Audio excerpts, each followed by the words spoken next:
مکڑی اور چھپکلی مارنے کا حکم۔ اویس مختار امریکہ سے پوچھتے ہیں، یہاں گھروں میں مکڑیاں بہت ہوتی ہیں جو جگہ جگہ جالے بنا لیتی ہیں، کیا گھر کو صاف رکھنے کے لیے مکڑیوں کو مارا جا سکتا ہے؟ ہم نے سنا ہے کہ مکڑیوں کو نہیں مارنا چاہیے کیونکہ وہ ہجرت کے موقع پر آپ صلی اللہ علیہ وسلم کی حفاظت کا ذریعہ بنی تھیں۔ نیز کیا گرگٹ کو مارنا باعث ثواب ہے کیونکہ اس نے حضرت ابراہیم علیہ السلام کی آگ کو دہکانے کے لیے اس میں پھونکیں ماری تھیں؟ مکڑیوں کو مارنا تو جائز ہے، اس کے ناجائز ہونے کی ہمارے پاس کوئی دلیل نہیں ہے، اور ظاہر ہے گھر میں تنگ بھی کر رہی ہیں تو وہ تو شہد کی مکھیوں کو بھی مارنا جائز ہوتا ہے ایسے صورت میں کہ جب کوئی جانور تنگ کر رہا ہے آپ کو، تو یہ تو گھر کی حالت خراب ہو جائے گی، گھر میں جالے بنے ہوئے تو آپ مار سکتے ہیں، ایسی صورت میں انشاءاللہ کوئی گناہ نہیں ہوگا۔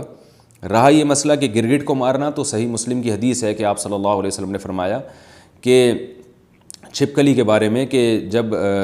آگ جلائی جا رہی تھی ابراہیم علیہ السلام کی، تو چھپکلی اس میں پھونک مار رہی تھی اور اس آگ کو بھڑکانے کی کوشش کر رہی تھی۔ اس حدیث کا مطلب کیا ہے؟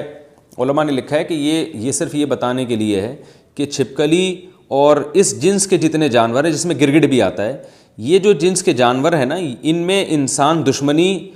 کے سافٹ ویئر انسٹال ہوئے ہوئے ہیں، یہ انسان دشمن جانور ہیں، یہ ان کو جب موقع ملتا ہے انسان کو نقصان پہنچاتے ہیں، تو اس لیے آپ صلی اللہ علیہ وسلم نے چھپکلی کو مارنے کی ترغیب دی، اور گرگٹ کا بھی وہی حکم ہے جو چھپکلی کا ہے، اور آپ صلی اللہ علیہ وسلم نے فرمایا کہ جس نے ایک وار میں مارا اس کو 100 نیکیاں ملیں گی، اور جتنے وار کم ہوتے جائیں گے نیکی کم ہوتی چلی جائے گی۔ وجہ اس کی یہ ہے کہ جانور کو جتنی کم تکلیف دے کے موت دیں گے وہ اتنا زیادہ ثواب ہے۔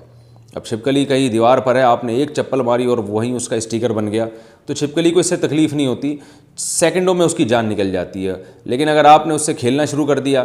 پہلے اس کی دم کاٹی، اس کا آدھا گھنٹہ آپ نے دم کا تماشا دیکھا، جیسے بچے کرتے ہیں چھپکلی اور گرگٹ کے ساتھ، پھر اس کو رسی میں گھما گھما کے مار رہے ہوتے ہیں، تو اس سے آپ کی نیکیاں کم ہوتی چلی جائیں گی، بلکہ جانور پہ ظلم کا گناہ بھی ہو سکتا ہے۔ تو اس لیے جانور کو مارنا چاہیے، ان جانوروں کو جو انسان کے لیے نقصان دیں، مگر مارنے کا وہ طریقہ اختیار کیا جائے جس میں جانور کو تکلیف کم سے کم ہو۔